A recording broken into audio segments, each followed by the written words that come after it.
নিজে ঠিক থাকলে মায়ের দোয়া ফতোয়া কিছুই লাগে না। তাদেরকে বোঝানোর জন্য বলছি, ভাইয়া একটু খেয়াল করে শুনবেন বন্ধু। আজ থেকে কয়েক বছর আগের ঘটনা। মহাখালী বাস কাউন্টারে, টিকিট কাউন্টারে আসছি, বাস স্ট্যান্ডে আসছি। বাসে আমি উঠবো, টিকিট নেব, জামালপুর যাব। বাজানো একের অধিকবার সফর করার কারণে অনেক হেল্পার, কন্ট্রাক্টর, ড্রাইভারের সাথে বাসের মালিকের সাথে মুখ পরিচয় হয়ে গেছে। গত সিজনে যেই ড্রাইভার তার পাও ভালো দেখছি, হঠাৎ করে এই সিজনে যাইয়া দেখি এই ড্রাইভারের পাওটা কাটা, ডান পায়ের 4 ভাগের 3 ভাগই নাই। কাটা পাও নিয়ে হাতের নিচে ঠেঙ্গা দিয়ে দাঁড়ায় আছে গেটের কাছে, টিকিট চেক করতেছে। টিকিট মাস্টার হইয়া কাছে যাইয়া, শীত মৌসুম ছিল, মাফলার টুমাল সরাইয়া দিয়া কাছে যাইয়া ডাক দিয়ে বললাম, ভাইজান আপনি না ড্রাইভার ছিলেন, আপনি না ড্রাইভিং সিটে বসে ড্রাইভারি করতেন, স্টিয়ারিং ধরতেন, এখন আপনি টিকিট চেক করতেছেন, কারণ কি?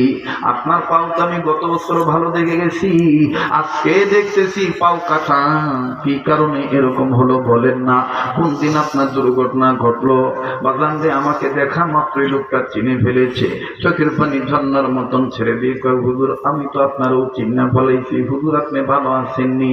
বললাম আলহামদুলিল্লাহ আমি ভালো আছি। লোকটা কান্দার ডাক দিয়ে কয়, হুজুর এই পায়ের কথা জিজ্ঞেস করতেছেন, এটার শুনে লাভ নাই হুজুর, এটা আমার মায়ের সাথে বেয়াদবি করার ফল। আমি বললাম, মায়ের সাথে বেয়াদবি করার ফল কেমন, একটু আমার জানান তো দেখি। বাইরে গোনা করতে করতে কলবে কালো দাগ করে গেছে, হাকিকত চোখের পানি আসতে চায় না। আরে বন্ধু, কান্নাকাটি সবাই করতে পারে না, আর এই পাগলের সাথে গোনা দাগ করলে, কান্নাকাটি করলে ঠকবেন না। এই তো আর কয়েকদিন বাংলাদেশে আছি, ইনশাআল্লাহ আল্লাহ তাআলা যদি বাঁচায় রাখেন, প্রতি বছরের নেই এই বছর প্রথম 1 মার্চে চলে যাব সোনার মদিনায়।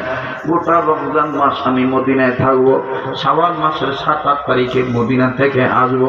মাত্র 2-3 দিনের জন্য মক্কায় আসি উমরা করার জন্য।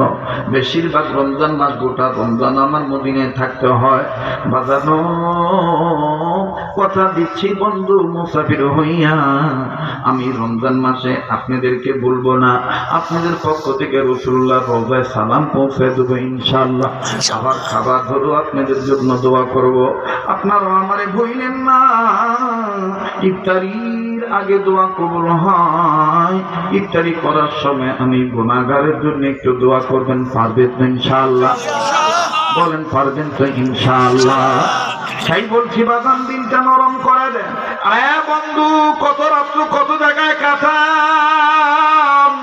আজকে রাত্রের একটু অংশ নদীর প্রেমে দেখেন দান করা যায় কিনা।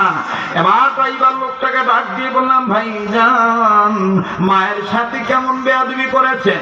ডাক দিয়ে বলে, হুজুর আপনাকে বলার দ্বারা আমার ফায়দা হবে, আপনাকে আমি এই জন্য ঘটনাটা শোনাবো। দুনিয়াতে যেন কোনোদিন কোনো ছেলে মেয়ে তাদের হায়াতের জিন্দেগিতে তাদের বাপ মার সাথে বেয়াদবি না করে।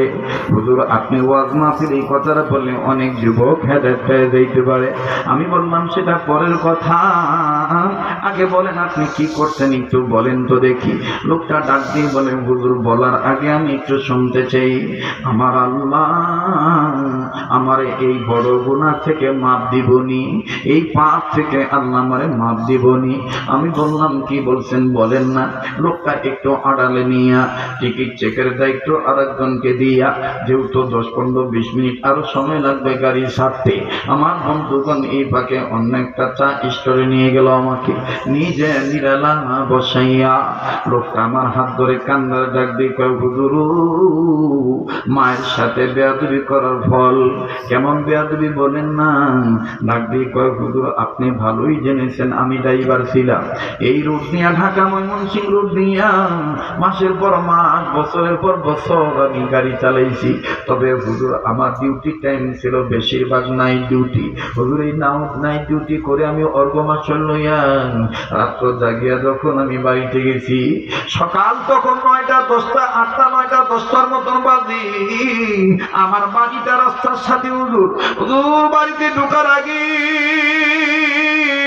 আমার কানে আওয়াজ আসতেছি আমার মার সাথে আমার বউ ঝগড়া লাগাই দিছে, মাও বাদ বিতন্দায় লিপ্ত, বউ আমার মায়ের সাথে ঝগড়া করে, মা বকা দেয় বউ বকা দেয়।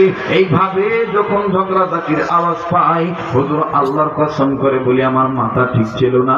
আমি বাড়ির মধ্যে ঢোকার আগে গলার কাশি দিয়া জোর আওয়াজে চিল্লা ডাক দিয়ে বললাম, এ তোরা কি শুরু করছ?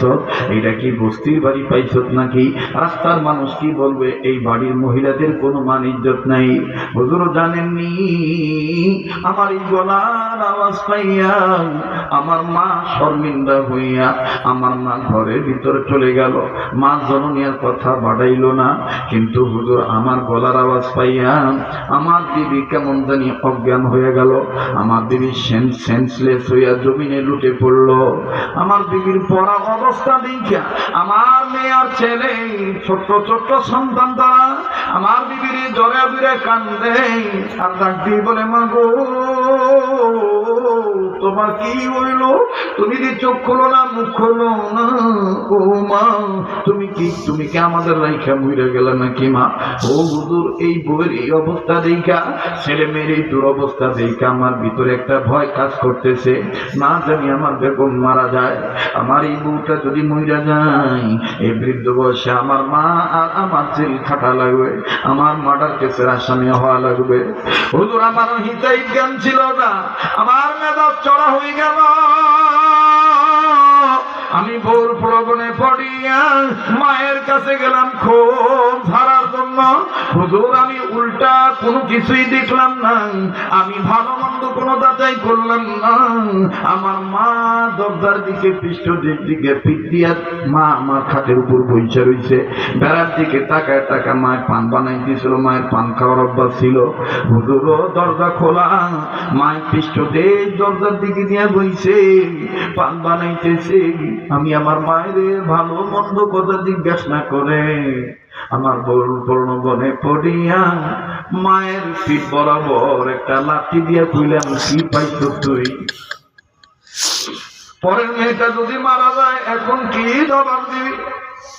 হুজুর আমি আমার এই ডাইন পাউটা দিয়ে এত দূরে মায়ের লাঠি মারছি,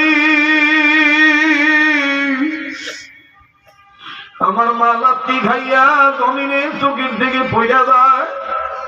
এরপর আমার খুব মিটে না, রাগ সেই জয় নেই। আমি আমার মায়ের চুল বাম হাত দিয়ে দুইরাও মায়ের এমন ভাবে কয়েকটা ঘুরপাক দিলাম, মায়ের এমন ভাবে আঘাত করলাম, বকাবাদ্য করলাম। আমার মা যে অবস্থা দেখাইলো তাতে বুঝতে পারলাম লাঠিটা মনে হয় খুবসায় লাগছে। আমার মার চোখ মুখ আন্ধার হয়ে গেছে। মা জননী কেমন জানি মুখটা কালো করে চোখের পানি ঝর্ণার মতন ছেড়ে দিয়া সহ্য না করতে পারে। আমি বললাম, আপনার কি বাবা নাই? বলে, হুজুর আমার বাবা আমারে রেখে ছোটবেলায় মারা গেছে। আমি বললাম, ও আপনি এতিম সন্তান, আপনার মা বিধবা? বলে, হ্যাঁ। বলে, আমি আমার এই বিধবা মায়ের এমন ভাবে টর্চার করলাম, আমার মা দুইটা পাও ধরে দইরা, আমার দুইটা পাও ধরে দইরা এলোমেলো চুল লইয়া মায়ের কান্দার ডাক দিয়ে, বাবা রে এইটা তুই কি করলি? বাবা আমি না তোরে মানুষের বাড়িতে কাজ করে আমি খাইছি, বাবা তোরে আমি লেখাপড়া শিখেছি, তোরে আমি ড্রাইভিং শিখেছি, বাবা আজকে তুই আমার এইভাবে লাথি মারলি। আমার মা আমার পাও ধরে এইভাবে যখন কান্দে, এরপরে মা খালি চিৎকার দিয়া বারবার খালি একই কথা বলে, আল্লাহ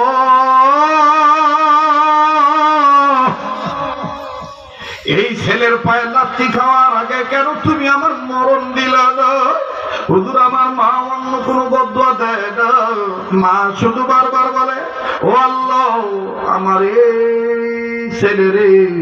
এই ছেলের পায়ের লাথি খাওয়ার আগে কেন তুমি আমার মরণ দিলে না? হুজুর আমার মা খালি এই কথাই বলে। এক পর্যায়ে যখন মায়ের চিল্লা চিল্লি শুনিয়া এলাকার মানুষ জড়ো হয়ে গেল, হুজুর আমার ওই বাচ্চা মেয়েটা দৌড়াইসা তার বুয়ার কান্দা দেখা, দাদির কান্না দেখা তার দাদির জ্বরে দৌড়লো, জ্বরে দইরা আমারে কয়েকটা কিলগুছি থাপ্পড় মাইরা ডাক দিয়ে কয়, তুমি কেমন বাবা, তুমি কেমন ছেলে? এইভাবে নিজের মায়ের কেউ লাথি মারে নাকি? কেন তুমি আব্বু দাদিরে মারলা? তুমি কি জানো নাকি আম্মুর দোষ? দাদির কোনো দোষ নাই। মা অযথায় তুমি বাড়িতে না থাকে এইভাবে মা দাদির সাথে ঝগড়া করে প্রতিদিন। আমার ভাইরা লোকটা কান্দার ডাক দিয়ে বলে, হুজুর আমার মেয়ের মুখে সাক্ষী পাওয়ার পর তখন কেমন জানি আমার হাত পাও কাঁপা শুরু করে দিল। আমি এটা কি করছি? এইভাবে আমি আমার মায়ের গায়ে লাথি মারলাম। আমার মার কান্না দেখে আমার কন্যা সন্তানটা তার দাদির চেহারা চোখের পানি মুছে দেয় আর ডাক দিয়ে কয়, দাদু ভাই তুমি কান্দো না, আব্বু বুঝে নাই, আব্বু না বুঝে তোমারে মারছে, মাফ করে দিও, আব্বু যেন কোনো বিপদ না হয়। হুজুর জানেননি আমার মা আমার মেয়েটা আমাকে ধাক্কা দিয়ে ঘর থেকে বের করে দিল। ঘর থেকে বের করে দিয়ে দরজা লাগায় দিয়া এই যে মা খালি কান্নাকাটি খালি একটা কথাই বলে, উনি কেন একা কবরে ঘুমান, আমার নিয়ে কি কবরে যে শুইতে পারলো না। ওরে আমার দয়ার আল্লাহ, আমার পোলার পায়ের লাথি খাওয়ার আগে কেন আমার মরণ হইল না? দূর আমার সারাদিন কিচ্ছু ভাল লাগলো না। কিসের গোসল, কিসের খাওয়া, কিসের কি কিছুই হলো না। হুজুর সারাদিন অতিবাহিত হয়ে গেল। সন্ধ্যা যখন আবার ঘনিয়ে আসলো, আমার তো আবার নাই ডিউটি শুরু হয়ে যাবে, আমার আবার টিপ নিয়ে শেরপুর থেকে ঢাকা জেলা আসতে হবে। হুজুর আমি গাড়ি টিপ নেওয়ার জন্য যাওয়ার জন্য যখন আমি এদিক ওদিক চাই, আমার দিদি আমার কাপড় আইনা দিল, শার্ট আইনা দিল, আমি শার্টটা গায়ে দিতেছি। আমি তখন আমার দিদিকে ডাক দিয়ে বললাম, আজকে তোমার কারণে আমার গর্ভবতী মায়ের গায়ে আমি লাথি মারছি, তুমি কি করছো মায়েরে? এখন যদি মায়ের মাপ না দেয় আল্লাহ তো মাপ দিবে না। হুজুর আমার বিবি আসলে তো বিবিও সারাদিন খায় নাই, আমিও সারাদিন খাই নেই। বিবি আমার ডাক দিয়ে কয়, আপনি এত মাথা গরম করছেন কেন? জান আজকে আর কথা বাড়ায়েন না, মায়ের মন ভালো না, মায়ের যৌথ মনে আঘাত পাইছে, যান আপনি নাই ডিউটিতে চলে যান, আগামীকালকে সকালে আসার পরে প্রয়োজন বোধে আমি আর আপনি দুইজন মিলে মায়ের পা ফুলে ধরে বসে থাকবো, মা মাপ না দেওয়া পর্যন্ত আর মায়ের পা ছাড়বো না। হুজুর এটাই ছিল আমার জীবনের চরম ভুল।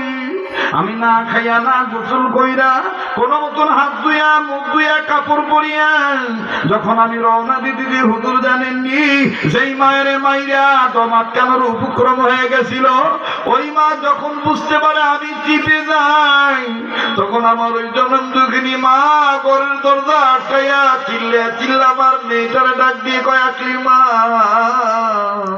তোমার আব্বুরে খাওয়া দাওয়া করিয়া যাইতে খুব,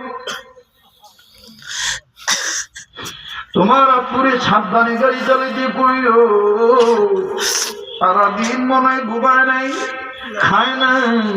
হুজুর মায়ের এই মাতৃত্বের ভালোবাসার কথা যখন আমার কানে আসলো, হুজুর আমি তখন আরো দুর্বল হয়ে গেল। হুজুর আমার বউ আমারে ধাক্কায় আর মায়ের কাছে যাইতে দিল না। আমি বউর প্রবণে পড়িয়া মার কাছে আর গেলাম না। আমি গাড়িতে উঠলাম, ডিউটি শুরু হয়ে গেল।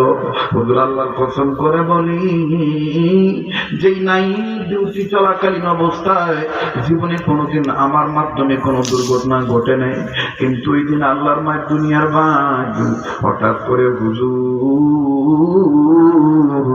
আমি রাস্তায় আসতেছি ভালোই আসতেছি, কিন্তু কোন দিক থেকে যেন একটা খাবার ভ্যান আসলো, খাবার ভ্যান এসে আমার গাড়ির সাথে মুখোমুখি লাগাই দিল। মুখোমুখি দুই গাড়ির সংঘর্ষ হয়ে গেল। হুজুর এই সংঘর্ষের কবলে পড়িয়া কত মানুষ নিহত আহত হইল, কত মানুষ জানালা ভেঙে জানালা খুলে পালাইল। হুজুর আমিও বের হব, কিন্তু আমার হাত ফাটে নাই, মাথা কাটে নাই। হুজুর আমি যে নামতে পারি না, আমি নজর করে দেখতেছি যেই পা দিয়ে মায়ের লাথি মারছিলাম, আমার ওই পা ডাইন পা আমার গাড়ির সিটের সাথে আটকে চাপা খেয়ে রয়েছি। হুজুর আমি তাকায় দেখি আমার পায়ের 4 ভাগের 3 ভাগ পোস্ত মনে হয় নাই, সাদা হাত দিয়ে দেখা যায়। হুজুর আমার কন্ট্রাক্টর আহত অবস্থায় ডাক দিয়ে ব্যবস্থা, পাউটা নাড়াচাড়া করি না, টানাটানি করেন না, মনে হয় শীত আপনার পায়ের গোস্ত কাইটা হাতকে বরাবর লেগে আছে, আটকায় গেছি, নিচে রক্তের বন্যা বইতেছে। হুজুর তারপরে কি আমি বলতে পারবো না। হুজুর আমি জ্ঞান হারায় ফেলাই। উপস্থিত জনগণ আমারে সদর হাসপাতালে ভর্তি করে দেয়।